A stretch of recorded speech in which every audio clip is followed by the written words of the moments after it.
दिसतोय परक्याचा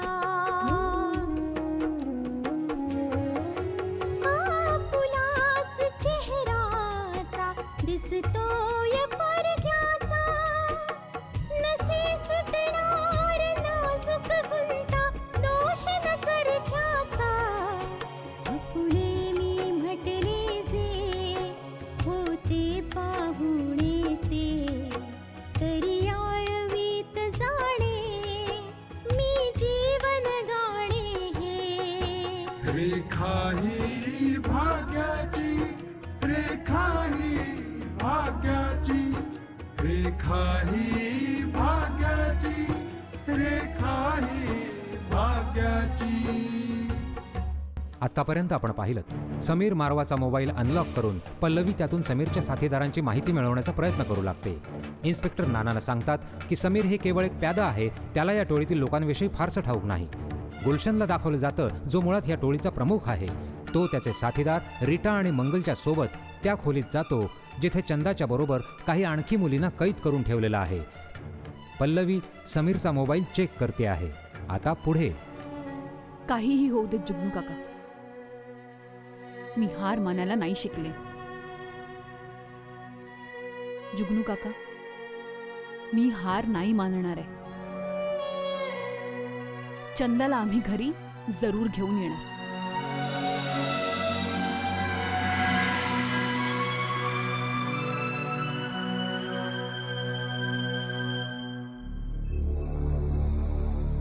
आशा, जर आपण चंदाचा शोध नाही घेऊ शकलो ना तर मग पूर्ण आयुष्य आपल्याला पश्चाताप करावा लागेल. नाही पल्लवी, मी मुळीच माघार नाही घेणार.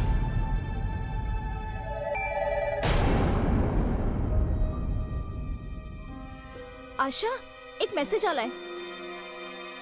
ह्यात कुठल्या तरी जुन्या वाड्याचा उल्लेख केलाय. बघू. जुना वाडा. हा आयडी तर फारच विचित्र आहे ज्याच्यावरून मेसेज आलाय. हो, ह्यात जुन्या वाड्याचा उल्लेख आहे. तेव्हा आपल्याला हा शोध लावायचा प्रयत्न करायला हवा की हा जुना वाडा आहे कुठे. तुझं म्हणणं बरोबर आहे पल्लवी.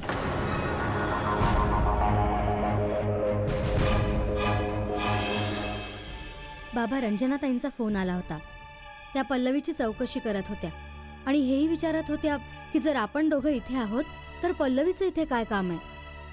गायत्री बेटा, त्यांचं म्हणणं योग्यच आहे ना ग.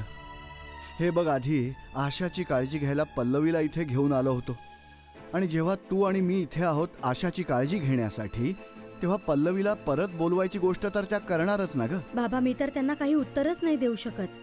समजतच नाहीये की आता काय कारण सांगणार आपण. सुहासिनी बाईंनी तर आपल्याला संकटात टाकलंय. जर ही गोष्ट उघड झाली ना बाबा, तर फक्त आशा आणि पल्लवीचीच नव्हे तर आपली पण नाचक्की होईल की आपण त्यांच्या खोटेपणात सामील झालोत. मला तर असं वाटतं की मला ह्या गोष्टीविषयी काही कळायलाच नको होतं. आपण पण अनभिज्ञ राहिलो असतो, मनावर कोणतं ओझं राहिलं नसतं. पल्लवीच्या ह्या चुकीमुळे आपल्या सगळ्यांना संकटात टाकलंय.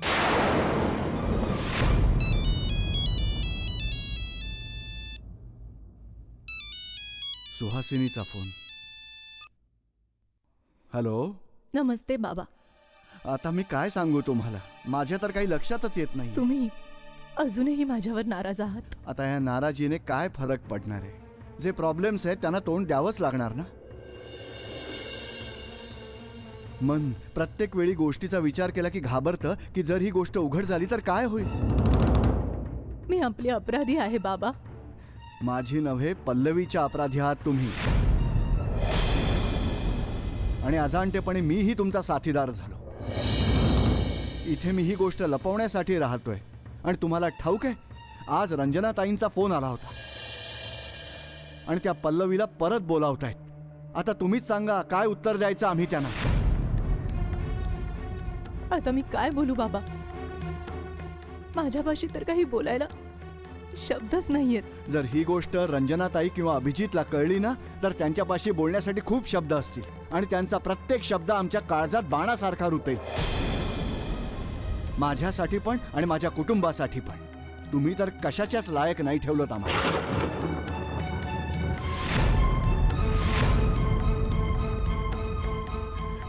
मला माफ करा बाबा. मी माफ करण्यामुळे काय बदलणार आहे आता? असो, बरं तुम्ही फोन का म्हणून केलाय? बाबा, मी घरी परत आली आहे हॉस्पिटलमधून. पण विजय वारंवार तिथे यायचा हट्ट करतोय. मी मोठ्या मुश्किलीने त्याला रोखून ठेवलंय. आता तुम्हीच पहा की विजयाला कसं रोखायचं ते. तुम्ही विजयच्या बाबतीत चिंता नका करू. मी त्याला तिथे नाही येऊ देणार. आशा आणि पल्लवीची काळजी घ्या. त्या दोघी कशा आहेत? त्या दोघी छान आहेत, धन्यवाद.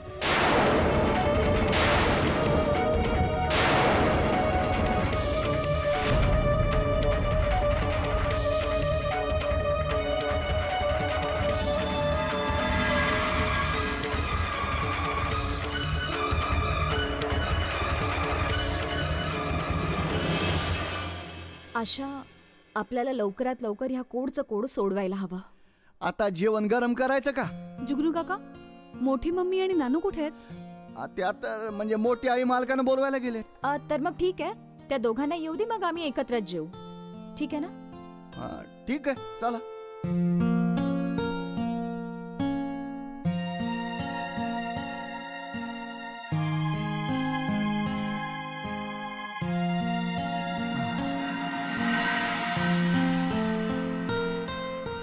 सर्व ठीक आहे ना नानू? तुम्ही असे काळजीत का दिसताय? काही नाही बेटा.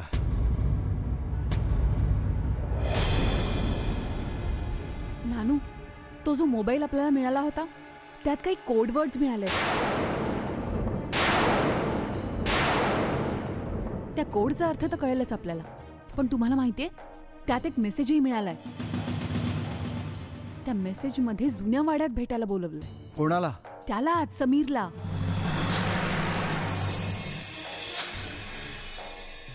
बेटा म्हणजे असं तर नाही ना की कोणी आणखी एक मुलगी आहे जिला समीरला भेटायचं होतं? नाही नानू, ती आयडी फारच विचित्र आहे ज्यावरून मेसेज आलाय. मला नाही वाटत की कोणी मुलीने पाठवला असावा. कुठे असं तर नसेल की त्याच टोळीतील कोणीतरी माणसाने मेसेज पाठवला असावा? जर असं असेल तर त्या बाबतीत शोध घ्यायला हवा. मावशी, त्या आयडीचे सर्व डिटेल्स आम्ही जाणून घ्यायचा प्रयत्न करतोय, पण हा जुना वाडा आहे कुठे? आपल्याला त्या गोष्टीचाही शोध घ्यायला हवा. आता बेटा आपण काय सांगू शकतो? आपण तर काही दिवसांपूर्वीच इथे राहायला आलोय ना. आता गरम करायचं का जेवण? जुगनू काका, इथे आसपास कुठला जुना वाडा आहे का? नाही नाही नाही, आमच्या गावच्या आसपास तर कोणता जुना वाडा नाहीये. काका, नीट आठवून बघा ना. आता यात आठवून काय बघायचं हो? आम्ही इथे जन्मलेलो आहोत, लहानपणापासून राहिलोय. कोणता बी वाडा बिडा नाहीये इथं. असं मला वाटतं की हा मेसेज कोणत्या वेगळ्या ठिकाणासाठी आहे की. नाही नानू, असं नाहीये की या गावात काही सुद्धा नाही. माझी खात्री आहे की या टोळीचे धागेदोरे ह्या गावाशी जोडलेले आहेत. आणि या गोष्टीचा पुरावा हा आहे की जुगनू काकांनी त्यांच्या डोळ्यांनी पाहिलंय. बॉर्डरवर एका गाडीत काही मुली होत्या. आणि दुसरी गोष्ट नानू, तो जो सुंदर होता तो देखील या गावात राहूनच या गोष्टीचा तपास करत होता. आणि त्याचा मृत्यू देखील ह्याच गावात झाला. मला तर वाटते की हा वाडा इथेच कुठे आसपास असेल. पण जर हा वाडा इथे नाहीये तर मग कुठे आहे?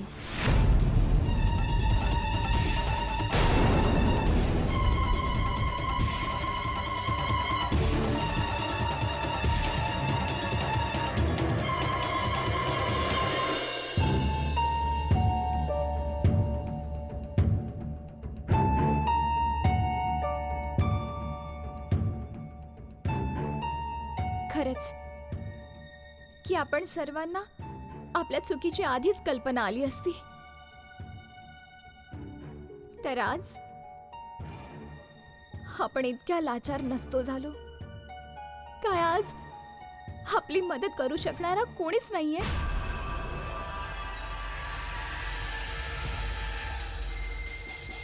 जेवण जेवायला काय झालं तुम्हा लोकांना? इथे उपाशी मारायची परवानगी नाहीये कोणाला. चला जेवून घ्या. आमच्यापैकी कोणीही जेवण नाही जेवणार. आम्ही मरून जाऊ पण तुमचं म्हणणं नाही ऐकणार. कोण कोण जेवण नाही जेवणार आहे? सांगितलं ना, आम्ही कोणीही जेवण नाही जेवणार. असं कसं नाही जेवणार तुम्ही लोक? तुम्हा सर्वांना माहित नाहीये की आम्ही तुमच्यासोबत काय काय करू शकतो ते. आम्ही तुम्हा सगळ्यांना सांभाळून ठेवलंय, त्याचा गैरफायदा घेऊ नका तुम्ही. या धमक्यांचा काही परिणाम होणार नाहीये. तुझी जीभ जरा जास्तच वळवळते ना. जर जास्त बोलशील तर तुझी जीभ कापून तुझ्या हातात ठेवून देईन. चला जेवून घ्या सगळ्यांनी. चल जेवून घे.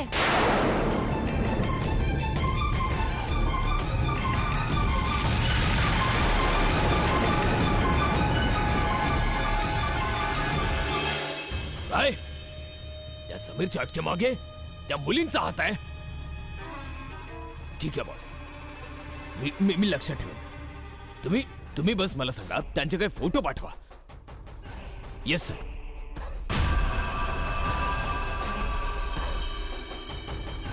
काय खबर आहे बॉस? काही दिवसापूर्वी 2 मुलींनी गावात चालत असलेल्या एक हॉस्पिटलच्या एका डॉक्टरचं गुपित उघड केलं. आठवतंय तुम्हाला? हो बॉस, ते तर न्यूज चॅनलवर पण खूप वेळा दाखवलं होतं. हो, समीरच्या अटके मागे त्या 2 मुलींचा हात आहे. आणि सरकारने सांगितलंय की बहुतेक त्या दोघी वकील आहेत. पण ह्या गोष्टी माग त्या दोघींचं काय घेणं देणं? त्या कशासाठी आल्या आहेत हे आपल्याला नाही ठाऊक, पण सरकारांनी आपल्याला त्या मुलींपासून सावध राहायला सांगितलंय. ठीक आहे बॉस. जर आपल्याला हे ठाऊक आहे की त्या मुली समीरच्या अटकेचं कारण आहेत, तर ही स्पष्ट गोष्ट आहे की त्या दोघींना या मामल्यात अगदी खोलपर्यंत जायचंय. कुठेच काही नाही होणार. सुंदर वर्मा आठवतोय ना, ज्याला हो, जेव्हा पाणी डोक्यावरून जायला लागतं तेव्हा दुसरा कुठला मार्गच उरत नाही. तो पण नाही वाचला. आणि जास्त ओढायचा प्रयत्न केला तरी आपण नाही वाचणार. आता आपण हा वाडा शोधायला कुठे जायचा आशा? आपल्याला या बाबतीत काहीच ठाऊक नाहीये. जर आपल्याला थोडं तरी ठाऊक असतं ना की तो वाडा इथेच कुठे जवळपासच्या गावात आहे, तर आपण तिथेच गेलो असतो. पण आपल्याला तर काही ठाऊक नाहीये की तो वाडा आहे कुठे. ती टोळी आणि चंदापर्यंत पोहोचण्यासाठीचा आपल्यापाशी आणखी कुठलाच रस्ता नाहीये पल्लवी. मला वाटतं की त्या जुन्या वाड्याचा ह्या टोळीशी जरूर काहीतरी संबंध आहे. होऊ शकतं की हा जुना वाडा हा शोधण्याच्या निमित्ताने आपण त्या टोळीपर्यंत पोहोचू शकतो. ह्या सगळ्या जबाबदाऱ्या तुम्ही दोघींनीच अंगावर घेतल्यात. अरे तुम्ही दोघी स्वतःला काय समजताय? आपण ह्या गावात नवीन आहोत. आपल्याला तर या गावाच्या बाबतीत काहीच माहित नाही. बरं तर हेच होईल की जी काही माहिती तुमच्या जवळ आहे ती तुम्ही पोलिसांना जाऊन द्या. पोलिस शोधून काढतील की तो वाडा कुठे आहे, कसा आहे, ज्याचा उल्लेख केला गेला आहे. तुझं खरं आहे मावशी. आपल्यापाशी दुसरा काहीच रस्ता नाहीये. आता या वाड्याच्या बाबतीत पोलीसच माग घेऊ शकतील. पल्लवी, जर पोलिसांपर्यंत ही गोष्ट पोहोचली तर ती लीक होऊ शकते. तू समजून घेत नाहीयेस. त्या लोकांनी पोलिसांपर्यंतचा दुवा तर सांगलाच असेल. कदाचित पोलिसांच्या प्रत्येक पावलावर नजर ठेवून असतील. जर त्यांना हे कळलं की पोलीस काय पाऊल उचलणार आहेत तर ते लोक सावध होतील आणि मग आपण जुन्या वाड्यापर्यंत पोहोचूनही काहीही करू शकणार नाही. तुझं म्हणणं बरोबर आहे, पण काय ह्याशिवाय कुठला रस्ता आहे? ह्या प्रकरणाच्या मुळापर्यंत पोहोचण्याच्या प्रयत्नात आधी तो बिचारा रिपोर्टर मारला गेला. शिवाय आता तुम्ही दोघी या टोळीशी टक्कर घ्यायला निघालात. मोठी मम्मी, तू म्हणतेस ते खरं आहे, पण खरं हे सुद्धा आहे, जर सुंदर वर्मा तपास करत होता तर त्याने त्याच्या तपासाची माहिती पोलिसांना का म्हणून नाही दिली? मी पण तर हेच म्हणते की तो सुंदर वर्मा ह्या प्रकरणाचा सर्व शोध ह्याच गावात का घेत होता? पल्लवी, तू एक काम कर, तू लॅपटॉप ओपन कर आणि आपण सुंदर वर्माचे सगळे व्हिडिओ घेऊया. मी सुंदरचं पेनड्राईव्ह घेऊन येते. आपण आत्तापर्यंत त्याचे सगळे व्हिडिओ नाही पाहिलेत, कारण गरजच नाही पडली. पण त्याने बरेच असे व्हिडिओ रेकॉर्ड केलेत.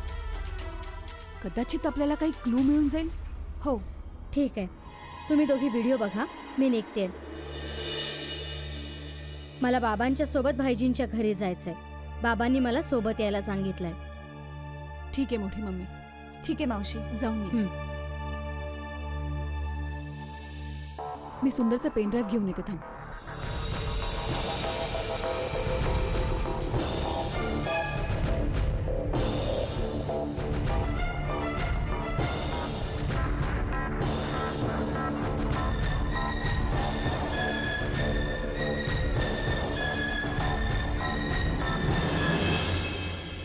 ममा, काय हे गरजेचं आहे का की आपण सर्वांनी गावी एकत्र जायला हवं?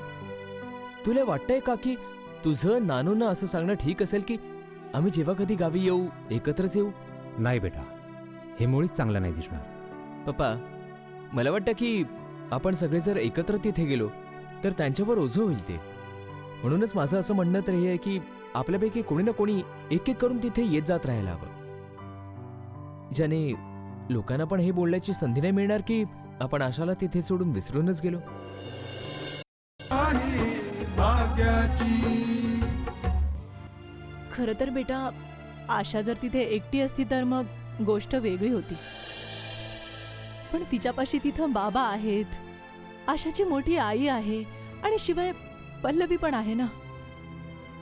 ममा, भलं तिथे सगळे लोक आहेत, पण जबाबदारी तर आपलीच आहे ना. आणि आपण तिथे नाही राहू शकत तर काय तिथे जाऊन एकदा भेटूनही नाही येऊ शकत? हो सुहासिनी, मला पण खूप मनापासून असं वाटतं की स्वतः जाऊन आशाला भेटून यावं. पण काय करू, कामात इतका बुडून गेलोय ना. पण विजय तर जाऊ शकतो ना. मी कुठे जाण्यासाठी नाही म्हणते, पण तरी जाणं इतकं गरजेचं थोडीच आहे. विजय, तुमचं फोनवर बोलणं होतच असतं ना. आजकाल तुझ्या बोलण्याचा अर्थच समजणं मुश्किल झालंय मला. विजय, विजय ऐक तर.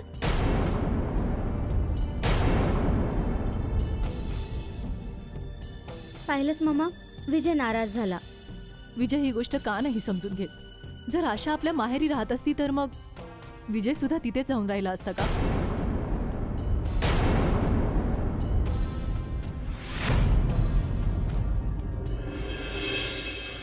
काय हो झालं? तुम्ही एवढे काळजीत का म्हणून आहात? तुम्ही तर पोलीस स्टेशनलाच गेले होते ना. चंदाच्या बाबतीत काही पत्ता लागला का तुम्हाला? एवढं सोपं नाही चंदाच्या बाबतीत माहिती मिळवणं. मी इन्स्पेक्टरांशी बोललो, SP शी बोललो. पोलिसांनी ज्याला पकडलंय ते एक प्याद आहे. त्याच्या मार्फत त्या मूळ टोळीपर्यंत पोहोचणं खूप मुश्किल आहे. याचा अर्थ चंदाचा शोध नाही लागू शकत. विसरून जा त्या चंदाला. ती तर शहरात जायला निघाली होती. आतापर्यंत कुठं पोहोचली असेल ठाऊक नाही. अरे, आपण आलात. नमस्कार. सुखी राहा. नमस्ते. नमस्कार. नमस्कार. नमस्कार. बसा बसा. हा, बस. मी तुमचाच विचार करत होतो बघा. मी आत्ताच पोलीस स्टेशनवरनं परत येतो.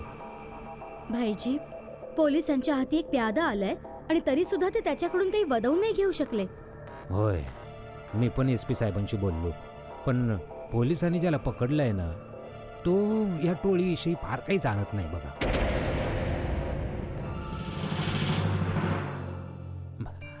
जानकी, अगं चहा पाण्याच काहीतरी बघ ना. हो हो. हा. बिरजू चल.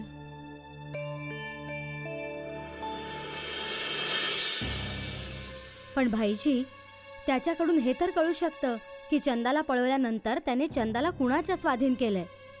वय वय, मी SP साहेबांशी बोललो या बाबतीत. पण त्या पोराचं हेच काम आहे.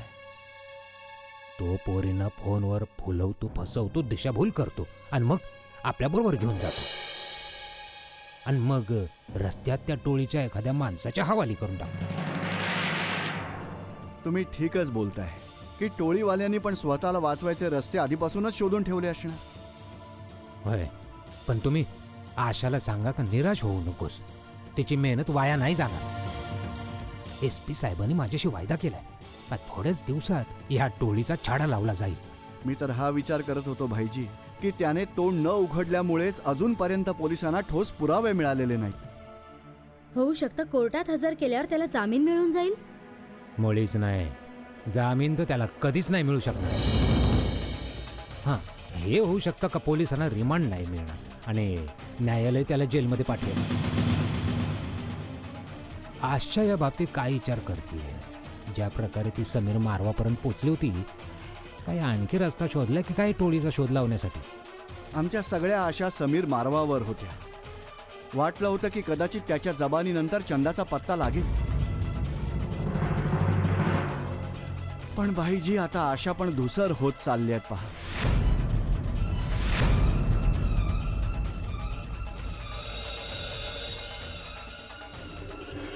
खाही भाग्याची.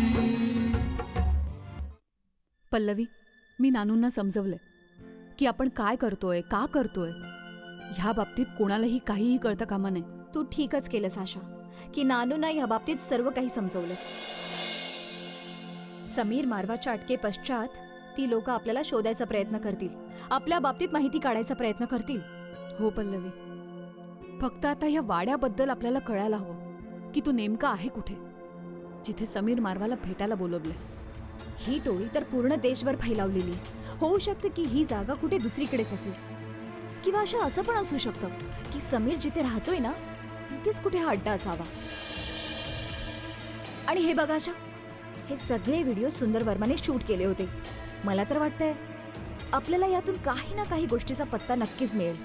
तू बरोबर बोलतेस पल्लवी. आपण तर ह्या टोळीचा पत्ता शोधायला आत्ता सुरुवात केली आहे. पण सुंदर वर्मा तर बऱ्याच काळापासून ह्यावर काम करत होता. प्ले कर, पाहूया. हो,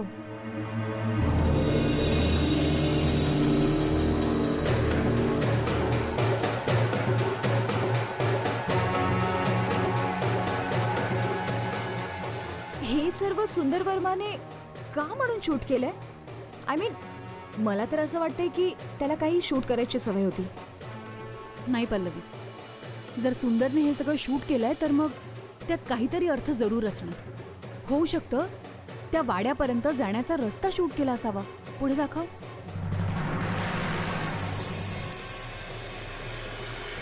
आशा, आता ह्या बंगल्यात काय? अशा निर्जन स्थळी हा बंगला, मला तर काहीच समजत नाहीये. सुंदर वर्माने हे सर्व का शूट केलंय?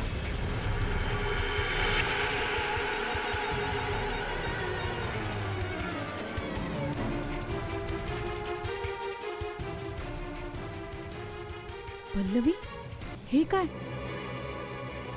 जुना वाडा. आशा, ह्या बंगल्याचं नाव तर जुना वाडा आहे. हो पल्लवी, या बंगल्याचं नाव जुना वाडा आहे. आपण तर कुठला जुना वाडा शोधत होतो. कल्पना पण करू शकत नव्हतो की हे बंगल्याचं नाव असू शकतं.